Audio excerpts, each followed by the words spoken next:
Hello and a very warm welcome to this week's Geraldine Jameson interview. My guest today is the well-known Irish author Brian Keenan, whose works include the autobiographical book entitled An Evil Cradling, an account of the 4.5 years he spent as a hostage in Beirut. Well, Brian, a very warm welcome to the programme. Oh, it's great to be here. Now, on the morning of the 11th of April 1986, you were kidnapped by Islamic Jihad. After spending 2 months in isolation, you were moved to a cell shared by the British journalist John McCarthy. Blindfolded throughout and chained hand and feet, except when taken very briefly out of solitary, this is an extraordinary testimony of both imprisonment and survival. First of all, what on God's earth had tempted you to take up a teaching position at the American University of Beirut in the Lebanon in the mid-80s, 1980s it was? To those of us, you see, who have never been there, it seems an accursed place with ever more violence, war, and of course religious recrimination. Danger in capital letters. The frying pan into the fire, I suppose. Well, for me, it wasn't like that. I've always been a traveller.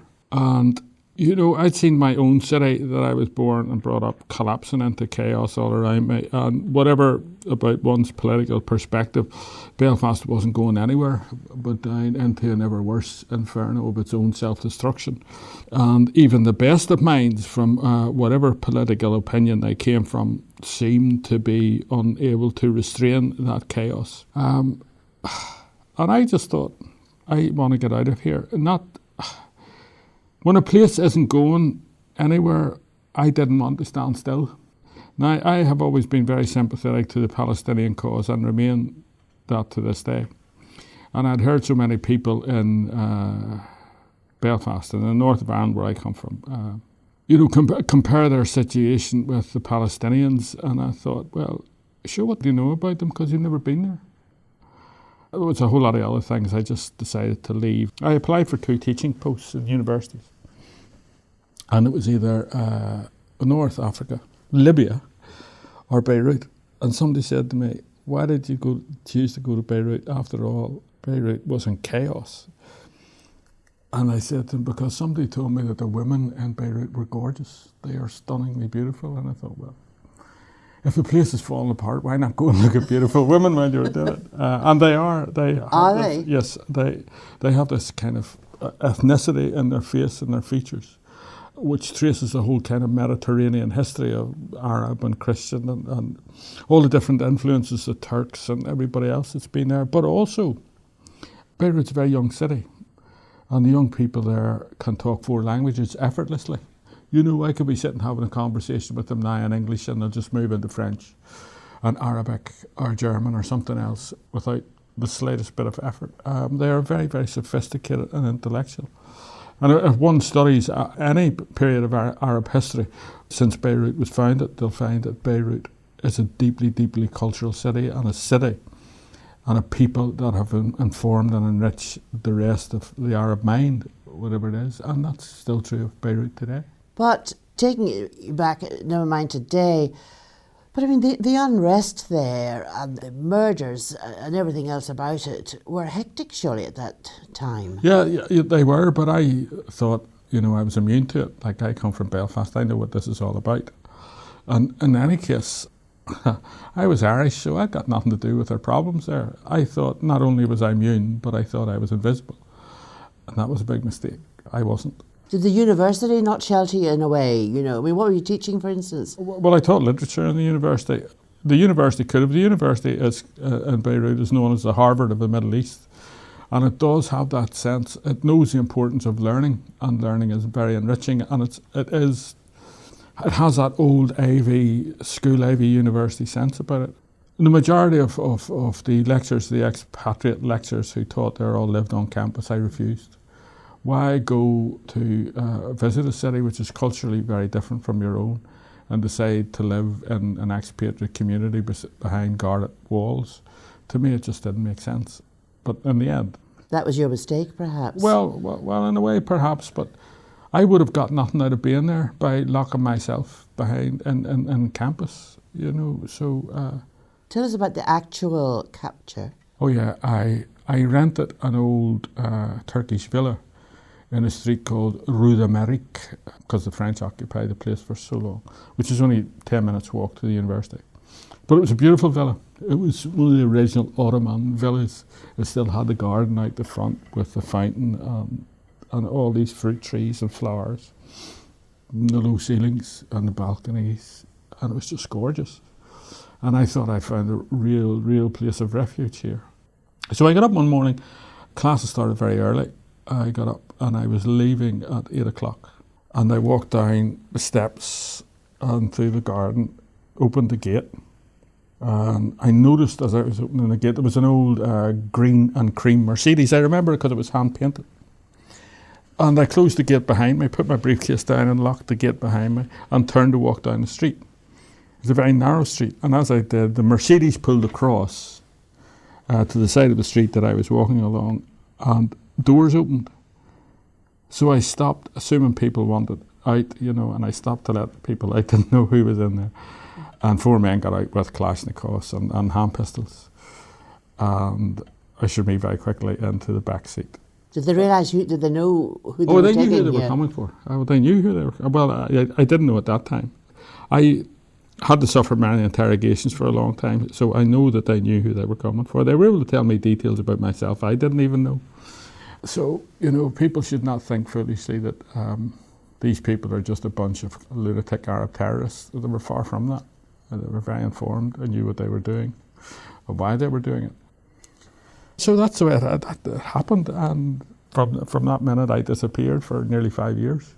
Well now, just a little reminder, you are listening to the Geraldine Jameson interview on Manx Radio, and my very enthralling guest is the Irish author and Beirut hostage Brian Keenan, whose autobiographical books An Evil Cradling and I'll Tell Me Ma relate the story of an ordinary boy growing up in Belfast after the war who would go on to become world famous in an extraordinary testimony of imprisonment, privation and survival. How did you cope, Brian? Because you were blindfolded, half-starved, beaten, strangely you went deaf for a while, and only with an American encyclopedia to while away day after day, night after night. Well, to be honest, I don't know. People ask me that all the time, and I don't really know. The thing about the American Encyclopedia, they didn't give me that, and they only gave me 3 or 4 volumes of it until halfway through my 4th year. So for almost 3 years, nothing. There was no reading material, nothing at all. There was no radio, no TV, no papers, nothing. But the concrete wall. When did John McCarthy then become incarcerated along with you? Him and I have kind of disputes about this. I think it was about 9 months. He doesn't reckon it was that long. But that was part of the problem. The only way to keep track of time is they call a prayer in the morning. So that told you another day had passed. Because you had nothing to tell you. You had no daylight or no darkness because it was constant darkness. So the only time you knew a day had passed was you'd hear the call to prayer, the Al-Fatiha, which is it's really beautiful sound. Anyway, so that told you a day had passed. Now it's very hard to keep count of those days. After a long while, you can keep counting for 2 or 3 weeks, but after that, you can't. So I reckon it was about 9 months approximately. I can't be sure. Because anytime I ask these guys, what day is it? They always said, Vendredi. And I said, okay, what time is it? 10 heures. So it was Wednesday at 10 o'clock for 4.5 years for me. So there was a real difficulty about, the long period of isolation when you're on your own in this little tiny room, which was 4 foot by 6 foot. You could reach out and touch the walls without getting off your backside. And you didn't get out of that place. They took you out to go to the toilet and brought you back 5 minutes later, and closed the door, and that was it. Did they not take you out even for a small recreation to keep the muscles going? They occasionally, only for the 2 weeks, first 2 weeks. And I think, because I demanded, I said I wanted to get out and walk, because as far as I was concerned, I was Irish, I had no reason to be there. And I think they got perplexed once they realised that I genuinely was Irish, what they were going to do. Of course, England had this woman in charge at the time who, Margaret Thatcher, made a public announcement that absurdity which caused me a lot of problems, claiming that a British citizen had been kidnapped in Lebanon and she was going to look after it. Now, Margaret Thatcher has never been able to look after the Irish problem in 600 years, and I'm an Irish citizen. You had dual passports. That gave me that gave me a very bad time, because suddenly I wasn't Irish, I was a spy, because Margaret Thatcher's now proved it. You know. Well, moving you on here, when John McCarthy suddenly came on the scene, I mean, he went out to try and save you, I gather, and actually ended up being captured himself. Yeah, I remember. Amongst the first things he said to me when we were first put together was, apart from calling me Ben Gunn, because I hadn't shaved for weeks and my beard was very long, my hair was all over the place. He said, you know, in his awfully well spoken English accent, he said, you know, I came here to make a story about you. Damn stupidest thing I ever done in my life. Well, I can't do his accent. He's got this very well-mannered English accent. You must have been overjoyed, though, to have the company at last. Well, not really, because you have to be careful. You spend a lot of time on your own in a little tiny room that you don't get out of. And suddenly you're put in a cell with somebody else. Now, I don't know who that somebody else is. But what I do know is how mad I am. And I don't want to be locked up with somebody who's as mad as I am. And I'm saying that facetiously, but to give a sense of... Because a lot of things happen to you, and when I was put in with this guy, I thought, if he's crazy, or if he's not able to deal with this situation, I don't want to be with him. And he kind of thought the same things. He didn't kind of want to be, even though he knew who I was, he wasn't too sure that he wanted to be. It's just that your psychology changes when you're subjected to long periods of isolation, and people become... There's like a warning sign when I lifted the blindfold and saw this man sitting there, and I thought, oh no, this is going to be problematic. Actually, you became great friends afterwards. I mean, as a hostage, I gather you knew if you didn't survive, your biggest regret was going to be not having any children, because you weren't married at that time, and somehow that was, I believe, the thing that stirred you on most. Well, I'm not so sure. The survival stakes, even. But that came as a kind of surprise, you know. I had not envisaged marriage and family. It wasn't part of my long-term plan. I was going to work in Lebanon for a few years, and I wanted to go and travel in China. And I didn't want any baggage that was going to prevent me from doing that. But suddenly, I can remember quite clearly getting very angry. You know, when something comes into your... How best to explain this? People ask me, do I get panic attacks? I don't. But whatever a panic attack is, I assume it must be something like this. I was sitting in my cell and suddenly I thought, really angry, thought, I could never be a father.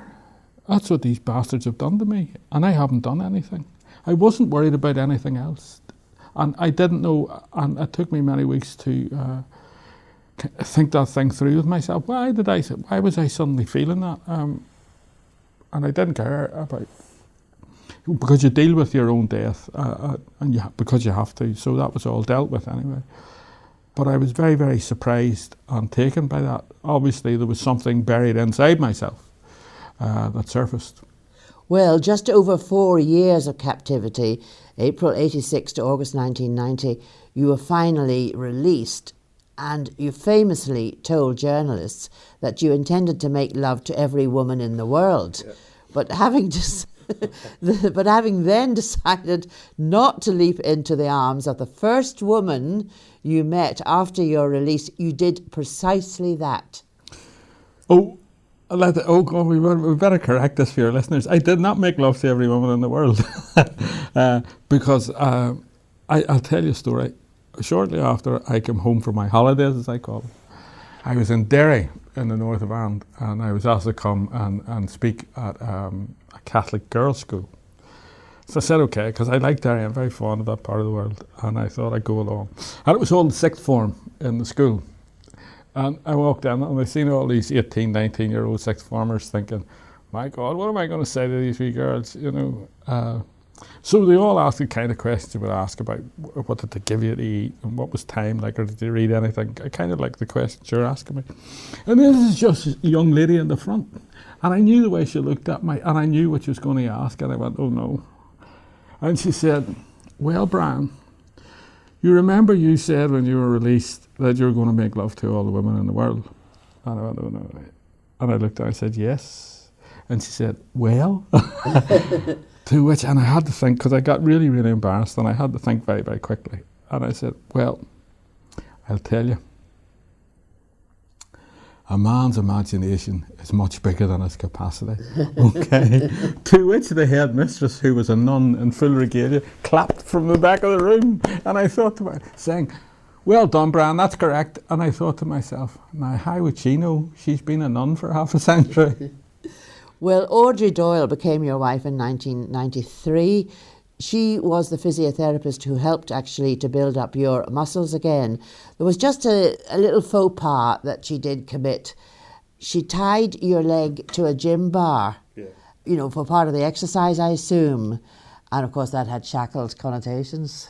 Yeah, I remember that. Well, she took me into the gym. I thought I was fine because what do you do all day when you have nothing to do? You exercise like hell. But she said to me, Brian, there's only much exercise you can do on an 18-inch piece of chain, so let's go down to the gym because you need to kind of see where your muscle tone is. Okay, so I went down and she set me on the floor, which didn't bother me because for about a year and a half after I came home, I didn't sit on chairs. I was so used to sitting on the floor, And then she tied this piece of elasticated band, which is about the width of my palm, around my ankle. And then tied it the other end to a wall bar, and I'm sitting on the floor watching this and looking up at her and watching, and my ankle's getting tied up to a wall and thinking, what's she doing? And I kept looking up at her and she just nonchalantly, and I looked up and I looked up again, and she was just about to turn around to say, now what I want you to do is, and I looked at her. And my wife, she busts into giggles when she gets nervous. So she burst out giggling and said, oh my God, excuse me, and run out of the room. Well, your children, of course, don't think of you as a hostage. You have two lovely children, two sons, Cal and Jack, I believe. They know that bad things happen. Well, they know their father was a hostage and that bad things happened to them in Lebanon. And they're too young for me to explain what that is. And in any case, well, because a movie was made about it, and I remember taking the lads down to the movies to see a film about called Brother Bear, a gorgeous film about a mythical Inuit tale, and I spent a lot of time in Arctic Alaska, so I wanted. And when we were sitting in the foyer waiting to go in to see this movie, my eldest lad, Jack, said, Daddy, there's your poster on the wall of this film that had been made, Blind Flight, about. And I thought, oh, right, okay, so I better start talking about this. But I decided, no, I'm not going to talk. What worried me more was that my sons knew something bad had happened to me in Lebanon. They knew I was taken hostage, knew what that was. But I was anxious that they were formulating in their own kind of naive innocence that Lebanon equates with a bad people. So Lebanon is evil, and they were seeing kind of footage about things on TV. Yeah, you actually took a family holiday with Audrey and the boys back to Lebanon. Well, understandably, she wasn't too keen on the choice of destination. No, she wasn't. But it was really, really important for me to take my two kids there so that they could stand in the place, see it, smell it, touch it, do things in it, and play with other Lebanese kids, and then we can talk about what happened to Daddy. Do you know what I mean? So that whatever kid was formulating in their heads about a place being intrinsically evil, which there is no such place in the world, and I wanted to stop that. And they had a great time, and that's easy for them to talk about Lebanon. It's not. They don't think of Lebanon, their father being chained to a wall. They think of it in a different way, and that was important, you know. On the flight over, obviously people sort of recognised you, they must have. And how did you deal with that? I mean, you know, they said to you, you know, have you been to Beirut before and all this sort of thing? I just say yes, and I said, many years ago. And Lebanese are very interesting people, you know, and they like conversation, and they're very, very good at it. So it's a matter of being evasive. And when were you last there? Oh, it was about 20 years ago. Really? That was at the height of the Civil War? What was that like? So yeah, it was pretty bad. And I just kind of get out of it by saying, yeah, it was bad, but I survived, and I don't go into details about it. A lot of people in Lebanon would know who I am, and not least of all the leaders of Hezbollah, who are very courteous to me, extremely courteous. Are you surprised by that? No, not at all. And they don't try and use me, but they are very, very courteous. Mind you, we're talking about, you know, death and gloom and misery here, but there have been a few funny episodes, such as you were in a taxi with John McCarthy, the two of you in London, and you're going along, and the taxi driver turned around and sort of slid the glass panel back, looked at the two of you in the back, and said, "Gentlemen, wouldn't you be more comfortable travelling in the boot?" I remember that occasion well. We both laughed at the cheek of him, but then you see, I get asked a lot by people all the time, religious stuff, you know, because they assume when you're locked up, you're religious. I'm not.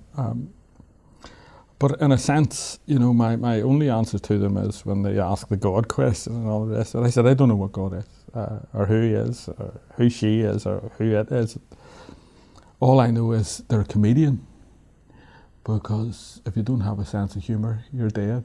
And humour is kind of energising in a very, very deep and very profound way, if you can lock yourself into it. Well, as you look back on your life, Brian, the huge contrast between then and now, what's your overriding feeling? Bitterness? Amazement?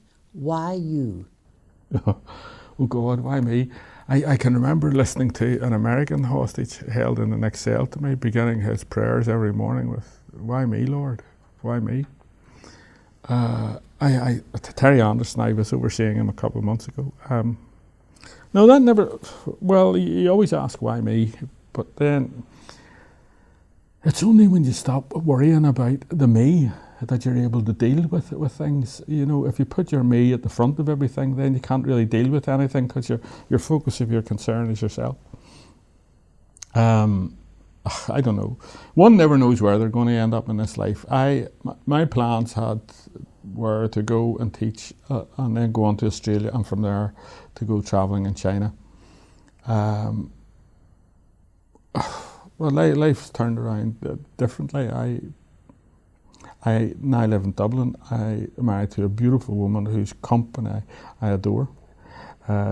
My kids are like, listen, here's the way to put it to you, the easiest way I can put it to you. I've been a traveller all my life. I still travel. I've written books about Alaska. I've written books about Chile. I still write. But, you know, every traveller from time began has to find where their Northern Star is, and from there they take their bearings to wherever it is they want to go. My wife's the Northern Star. She's that solid fixed point that sits out there in the celestial horizon.